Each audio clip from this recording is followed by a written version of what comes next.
கோபாலே, ஏ கோபாலே. கபால் வருவானா மாட்டானா? மச்சான் இரு மச்சான், ஒரு வாட்டி தட்டி பார்க்குறேன். கோபாலே மச்சான் யாருமே இல்லை போல, வா மச்சான் இன்னொரு நாள் வரலாம். யார் அது? யாருமே இல்லையா? 400 வருஷத்துக்கு கழிவு ஒன்று எட்டி பார்க்குது பாரு. யார் அது? கோபாலங்க இல்லைடா. இரு மச்சான் வரேன். நம்ம தான். யார் மச்சான் இவனுங்களாம்? மச்சான் நம்ம பசங்க தான், வீடு கேட்க வந்துடுறானுங்க. அட்வான்ஸு 50,000 ரூபாய், வாடகை 10,000 ரூபாய், தண்ணி காசு மட்டும் தனியாக 100 ரூபா கொடுத்துருவோம். மச்சான் தண்ணிக்கு தனியாக 100 ரூபா கேட்குறாரு. சைடிஸ் எப்படி அவரே பார்த்துப்பாரா? பசங்கள்லாம் நல்ல பசங்க தானே? பசங்கள்லாம் நல்ல பசங்க தான், நம்மளுக்கு தெரிஞ்ச பசங்க தான். சரி பசங்கள்லாம் வீடு வாடகை கொடுத்துடலாம். சரகு இருக்கு, கிளாஸ் தான் இல்லை.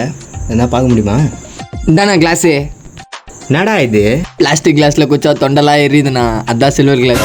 நல்ல பசங்க கிளாஸை பேக்கெட்லேயே வச்சு சுற்றி நிற்குதுங்க. அவங்க நல்ல பசங்களாடா. ஏன்டா அவன் கண்ணாடி போட்டுக்கிட்டு உன் பக்கத்தில் சிரிச்சுக்கிட்டே இருக்கிறான்? இதோ பார்க்குறேன்.